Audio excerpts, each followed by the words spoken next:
Good morning, Colonels. My name is Jennifer, and I'm Rose. And this is The Real with Rose and Jen. So this morning we're talking about Colonels basketball. The women and the men's basketball teams are both coming off phenomenal seasons last year where they were able to do remarkable things for the program. The women were able to clinch the Southland Conference Championship by beating Lamar and then went on to play in the NCAA Championship against Mississippi State. And while they took a big loss, it was big for the program to be able to showcase our talents on that level and on that platform.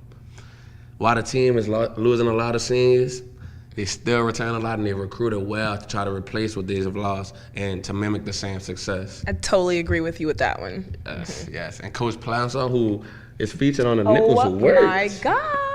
I mean, you go to the NCAA championship and you get all type of things. You get featured on the Nichols Word. She has her girls ready to go, and they actually have a game tonight, November 8th. And so, are you going to the game? Yes, I can't wait. I'm gonna give me some nachos, some popcorn, and I'm just gonna sit back and enjoy some Colonel basketball. I'm so excited about it. So, what about the guys? The guys. While the guys had a great year too, and they were able to clinch a share of the Southern Conference Championship, they lost their head coach, Richard Riley, to Southern Alabama. And while they did lose him, they replaced him with their prodigy, with his prodigy, Austin Clunch, who was on the staff last year. And along with losing the coach, they also lost a lot of key players from last year. Roddy Peters, who was able to sign with the Phoenix Suns G League affiliate. They lost Lafayette Rutledge, who broke the NCAA three-point record last year. But those guys were able to get a lot of transfers in too, so they should really be looking to rebound and take that next step like the girls did last year. Okay, so what about the new coach? Do you feel like he'll be a good fit for the team? I feel like he'll be a great fit because he's another young guy. It seems like they like young coaches, and he's a young guy that's been with these guys before he knows them. They love him in the locker room. And that's what it's all about, the chemistry and just having chemistry. Like us, like we have great chemistry. Great chemistry. Right? Great awesome. Chemistry. So look, guys, that's all we have for you today, and we're going to a commercial break. Louisiana is losing a football field of valuable coastal land every half hour. At Nicholls State University, nestled in the heart of Louisiana's Bayou region, we are committed to conserving and restoring our lost wetlands. Nicholls biology students make the wetlands their classroom through hands-on research and restoration projects. Our Colonel Pride is restoring Louisiana's wetlands. How will you show your Colonel Pride?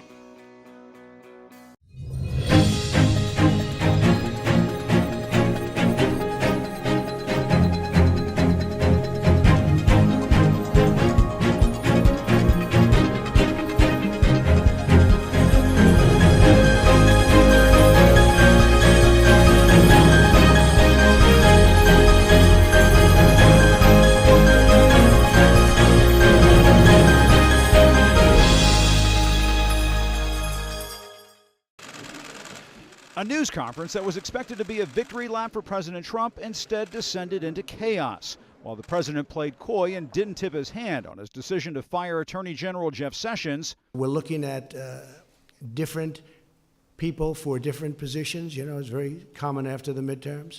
He was sounding off in nearly every other direction.